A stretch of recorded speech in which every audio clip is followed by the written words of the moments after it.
Hello दोस्तों। तो last के क्लास में जैसा मैंने आपको बताया कि कैसे कंपेयर करना है सेक्टर को और सेक्टर वाइज कैसे रिलेट करना है इकोनॉमी के साथ, ठीक है, ताकि ये कुछ पॉइंट्स अगर उससे जो निकल के आएगा वो हम लोग को मालूम चल पाएगा कि स्टॉक मार्केट अभी किस फील्ड में किस साइड में ज़्यादा झुक रहा है या फिर किस साइड में ज़्यादा जा रहा है, ठीक है।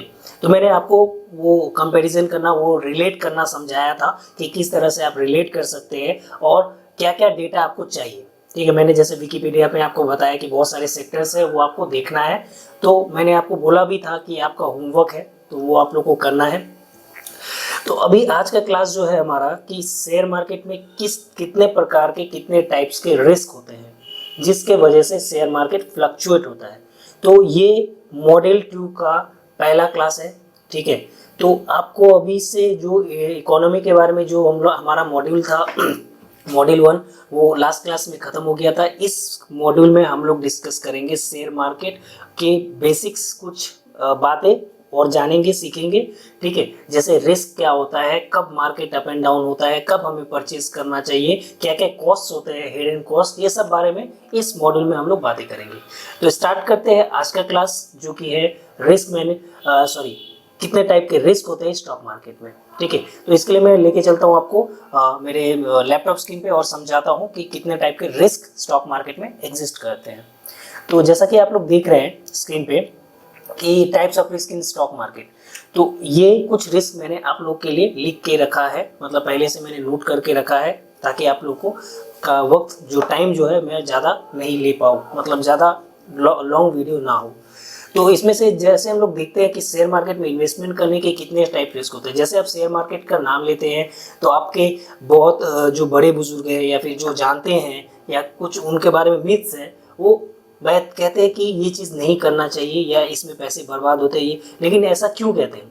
क्योंकि वो जानते हैं कि इसमें बहुत रिस्क है तो रिवॉर्ड भी है, ठीक है। तो हम लोग को रिस्क और रिवार्ड ये दोनों देख के दोनों का रेशियो एक एक्यूरेट बनाना होगा और रिस्क को मिनिमाइज करके रिवार्ड को मैक्सिमाइज करना होगा। तो ये सब चीज़ मैं बताऊंगा आने वाले क्लासेस में। बेसिक्स पहले हम लोग स्टार्ट करते हैं, इसीलिए मैंने इस कोर्स का भी नाम यही रखा है कि बेसिक कोर्स है जो बिगिनर्स के लिए, कि आप ताकि आपको बारीक से बारीक चीज़ें आपको पता चले कि क्या क्या स्टॉक मार्केट में मायने रखता है और क्या क्या चीज़ हम लोग को सीखने की ज़रूरत होती है। तो रिस्क पे बात करते हैं तो इतना रिस्क होता है, क्या क्या रिस्क वो मैं आपको बता रहा हूँ। जैसे सबसे पहला होता है हेडलाइन रिस्क। हेडलाइन रिस्क का मतलब क्या है? जैसे न्यूज़पेपर में सपोज करो किसी एक कंपनी के बारे में कोई न्यूज़ आता है, अगर वो पॉजिटिव न्यूज़ रहता है तो लोगों को ये ट्रस्ट रहता है कि आजकल के टाइम में जैसे कि न्यूज़पेपर बहुत कम आदमी पढ़ते हैं, लेकिन जितने भी पढ़ते हैं पहले के पुराने टाइम में तो वो लोग न्यूज़ देख के ही पहले ये करते थे कि मार्केट जो है किस तरफ जाने वाला है, ठीक है। जैसे किसी कंपनी के बारे में अगर बुरा न्यूज़ आता है तो उसका इम्पैक्ट बुरा पड़ता है, लोग उन पे ट्रस्ट कम करता है। अगर पॉजिटिव इम्पैक्ट करता है तो उसके शेयर प्राइसेस बढ़ सकते हैं। तो ये है एक पहला रिस्क, हेडलाइन रिस्क, ठीक है। दूसरा जो है कमोडिटी प्राइस रिस्क। इसका मतलब क्या है?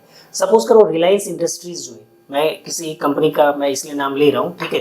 तो मुझे एग्जाम्पल के लिए नाम लेना है, इससे मेरा कोई मकसद नहीं है, ठीक है, कुछ खराब मकसद नहीं है, पॉजिटिव ही है। तो जैसे commodity price risk, raw material का प्राइस उतरना मतलब बढ़ना या गिरना, इससे भी मतलब ये भी फैक्टराइज करता है शेयर मार्केट के प्राइस को। कैसे?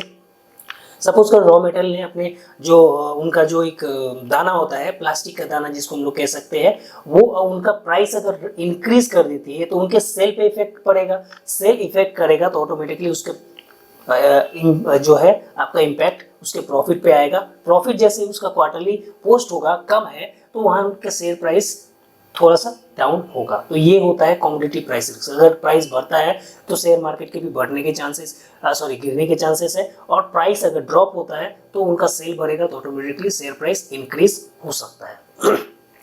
तीसरा है रेटिंग रिस्क। रेटिंग रिस्क में क्या होता है कि बहुत सारे एजेंसीज है वो रेट करती है कंपनीज को, उनके बहुत सारे फील्ड है, जैसे फूड सेक्टर में हो गया, ट्रैवल सेक्टर में, तो वो रेटिंग भी कहीं ना कहीं कुछ इम्पैक्ट करता है पीपल्स के दिमाग में। जैसे कि ट्रस्ट इशू होता है, अगर रेट अच्छा है, रेटिंग, आप अगर अभी कभी आज के टाइम में अगर अमेजन फ्लिपकार्ट इस पर अगर शॉपिंग करते हो, आप पहले रेटिंग देखते हो कि उसका रेटिंग कितना है। रेटिंग अच्छा है इसका मतलब प्रोडक्ट अच्छा है, ये हम लोग अमूमन ये मान के चलते हैं। तो उसी तरह रेटिंग रिस्क है, मतलब रेटिंग है, कंपनीज का भी रेटिंग होता है, वो भी एक रिस्क टाइप का रिस्क है। अगर वो रेटिंग किसी कंपनी का खराब है तो वो रिस्क हो जाता है उसके शेयर प्राइस ड्रॉप होने के चांसेस में, ठीक है।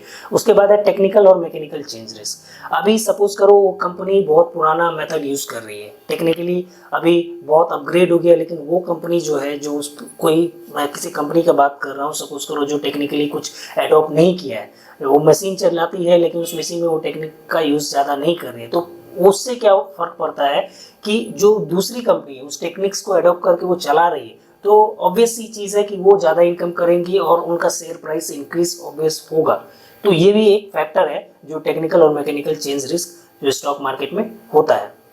डिटेक्शन रिस्क, जैसे कि ऑडिटर्स का मिस्टेक हो गया, कभी ऐसा होता, अभी अभी हाल फिलहाल में आपने अडानी का देखा था केस, हिंडनबर्ग, मतलब उसने क्या किया था कि अडानी के जो डेटाज है उस पर वो क्लेम किया था कि ये डेटा फ्रॉड है, फेक है, ठीक है। तो उससे क्या हुआ, उनका प्राइस आप जैसे देख सकते हो अराउंड अभी 23 या 2400 के आसपास है कहीं पे, जबकि वो प्राइस हुआ करता था 4000 के ऊपर। तो ये रिस्क क्यों हुआ, वो ऑडिटर मिस्टेक के वजह से, या फिर ये उन्होंने एक ऐसा क्लेम किया उनके ऑडिटर्स ने कि हम हिंडनबर्ग किया कि उसके प्राइसेस वो फेक बता रही है या उनका जो बैलेंस शीट है वो फेक दिखा रही है। तो यही होता है डिटेक्शन रिस्क, ठीक है। उसके बाद है लेजिस्लेटिव रिस्क। इसमें क्या होता है, गवर्नमेंट ने कुछ रूल्स चेंज कर दिया, लाइक सपोज करो इंडिया में अभी फिलहाल में सिगरेट्स के ऊपर में जो टोबैको प्रोडक्ट है उसके ऊपर में टैक्सेस बढ़ा दिए, ठीक है। तो बहुत कम चेंजेस देखने को मिलते हैं, लेकिन ये भी एक चेंजेस मतलब होता है। जैसे गवर्नमेंट ने सपोज करो कुछ चीज़ बंद कर दी, उस स्टेट के लिए लीगल नहीं है, तो वो क्या करता है, इम्पैक्ट करता है उसके शेयर प्राइस को, शेयर प्राइसेस उसके ड्रॉप होने के चांसेस बढ़ जाते हैं। नेक्स्ट जो है इंटरेस्ट रेट रिस्क। जैसे फाइनेंस कंपनीज का क्या होता है कि जैसे इंटरेस्ट रेट अगर आरबीआई ने अगर वो बढ़ा दिया या घटा दिया तो वो इम्पैक्ट करता है उनके सेल्स के ऊपर में। ऑब्वियसली किसी कंपनी का अगर सेल्स डाउन होगा तो उनके शेयर प्राइसेस भी डाउन हो जाएगा। तो ये होता है इंटरेस्ट रेट का रिस्क। इंटरेस्ट रेट का क्या रिस्क है, इंटरेस्ट, जैसे हम लोग फाइनेंस कंपनी के बारे में बात करते हैं तभी ये रिस्क ज़्यादा आता है।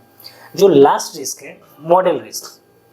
सपोज करो कोई कंपनी है, एक पुराना मॉडल पे काम करके वो कस्टमर्स को अट्रैक्ट कर रही थी, लेकिन आज के टाइम में अगर वो मॉडल पुराना हो गया, लाइक सपोज करो कि पहले हम लोग टीथ अगर दांत मस्त ये करते थे, दांत ब्रश करते थे, अभी तो जैसे ब्रशिंग आ गया, पहले कुछ और था, पहले पाउडर्स था, वो मॉडल चेंज हुआ। अगर वो पाउडर कुछ कंपनीज अभी भी पाउडर बना के वो बेचती रहती तो शायद वो उतना अभी नहीं चलता। अभी जैसे पेस्ट उसको चेंज हो गया, वो पेस्ट आ गया, पेस्ट के फॉर्मेट में आ गया, पहले वो पाउडर के फॉर्मेट में था। तो ये होता मॉडल। अगर कोई कंपनी चेंजेस के हिसाब से जो चल रहा है मार्केट में, जो चेंजेस आ रहा है उसके हिसाब से एडॉप्ट नहीं होती है तो वो पिछड़ जाती है, और पिछड़ने के कारण उनका सेल्स डाउन होता है, शेयर प्राइसेस भी डाउन हो जाते हैं। तो ये है मॉडल रिस्क। तो इतने टाइप के रिस्क होते हैं, और भी बहुत सारे रिस्क होते हैं, ठीक है, लेकिन ये मैं जो कुछ हाईलाइट रिस्क है वो मैंने आपको बताया। ये रिस्क से भी शेयर मार्केट का इन्वेस्टमेंट जो है अप एंड डाउन होते रहता है, प्राइस डाउन और अप होते रहता है। तो ये टाइप के रिस्क है। तो आज के क्लास में मैं यही रिस्क का बात करने के लिए, मतलब ये पूरा इस रिस्क के ऊपर में था ये क्लास, ठीक है। नेक्स्ट क्लास में हम लोग कुछ और बात करेंगे, लेकिन अभी के लिए फिलहाल आप लोग को ये रिस्क से ये क्लास को रिकैप करके एक बार देखना है कि जिस रिस्क का मैंने बात किया है वो रिस्क किसी अभी के टाइम में किन कंपनीज पे मतलब इम्पैक्ट डाल रही है, ठीक है। इससे क्या होगा कि आपको प्रैक्टिकल करने का मौका मिलेगा और आप इस चीज़ को समझ पाओगे अच्छे से। तो आज के क्लास के लिए था इतना ही, ठीक है। मिलते हैं नेक्स्ट क्लास में, तब तक के लिए टेक केयर।